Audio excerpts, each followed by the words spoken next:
అసలు ఆయన పేరేమిటి తెలుగు భాగవతంలో చెప్పలా. సుదాముడు అని ప్రతీతి. కుచేలుడు అన్న పేరెందుకు వచ్చింది అంటే చేలము అంటే బట్ట, కుచేలము అంటే చిరిగిపోయినటువంటి బట్ట. కు అంటే పాడైపోయింది అని, పాడైపోయింది అంటే చిరిగిపోయిన బట్ట. చిరిగిపోయిన బట్ట కట్టకూడదు, వేదంలో నియమం ఉంది. కాలిన బట్ట కానీ చిరిగిపోయిన బట్ట కానీ కట్టుకుని ఉండకూడదు, అలక్ష్మి. మరి కుచేలుడు ఎందుకు కట్టుకుంటాడు అంటే అది ఆయన చిరిగిపోయిన బట్ట అన్న విషయం ఆయనకి జ్ఞాపకం ఉండదు అసలు. ఆయన ఆ బట్ట చూస్తాడు, అబ్బా పీతాంబరం అని కట్టుకుంటాడు. ఇది చిరిగిపోయిందిరా అన్న భావన ఆయనకు ఉండదు.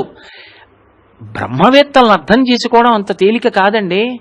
రమణ మహర్షి గోచి అంతా కన్నాలు పడిపోయింది.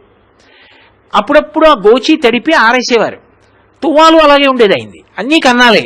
ఓసారి కొంతమంది ఐశ్వర్యవంతులు ఆయన అంతేవాసులు చూసి అన్నారు, అయ్యో అయ్యో అయ్యో అయ్యో అయ్యో ఇన్ని కన్నాలా, అందులో దారపోగుల కన్నా కన్నాలే ఉన్నాయి, చెప్తే 2 తువ్వాళ్ళు తేవండి అన్నారు.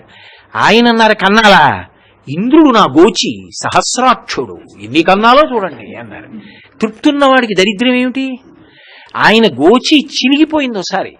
చిరిగిపోతే ఆయన గురి ప్రదక్షిణం చేస్తూ ఆయనకేమీ శరీరభ్రాంతి లేదు.